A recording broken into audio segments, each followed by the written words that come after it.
ఈరోజు మనం కర్తవ్యం, సందేహం గురించి ఒక ముఖ్యమైన విషయం తెలుసుకుందాం. అన్ని దారులు మూసుకుపోయినట్టు ఏది ఎంచుకోవాలో తెలియనప్పుడు ఏం చెయ్యాలి? ఈ సమస్యకు సమాధానం మనకు మహాభారతంలోని ఒక కథలో దొరుకుతుంది. ఆ వీరుడే అర్జునుడు. పాండవులలో ఒకడిగా తన ధైర్య సాహసాలకు పేరుగాంచినవాడు. అసమానమైన విలుకాడు. ధైర్యంలో అతనికి అతనే సాటి. ఒక గొప్ప యోధుడు. అలాంటి అర్జునుడు తన జీవితంలోనే అతి పెద్ద యుద్ధానికి సిద్ధమయ్యాడు. అదే కురుక్షేత్ర సంగ్రామం. అయితే యుద్ధం మొదలయ్యే క్షణంలో అర్జునుడు ఒక్కసారిగా కదలకుండా ఉండిపోయాడు.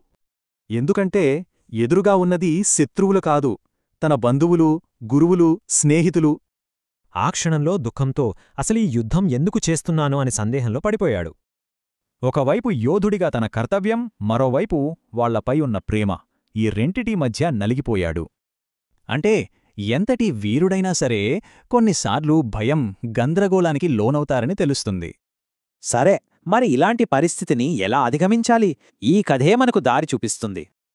ఇలాంటి సమయంలో ధైర్యం తెచ్చుకోవడానికి ఇదొక 3 దశల మార్గం. అంటే మన సందేహాలకన్నా పెద్దదైన ఒక లక్ష్యం కోసం బాధ్యత తీసుకోవడం.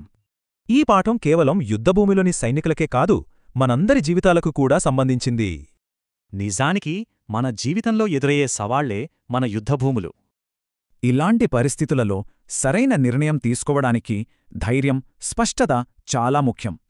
మన బాధ్యతలేమిటో గుర్తించి వాటిని స్వీకరిస్తే గందరగోళంలో కూడా ముందుకు సాగగలం. అందుకే ఈ కథ మనందర్నీ ఆలోచింపజేసే ప్రశ్న ఒక్కటే: మన ఉన్నత లక్ష్యమేమిటి?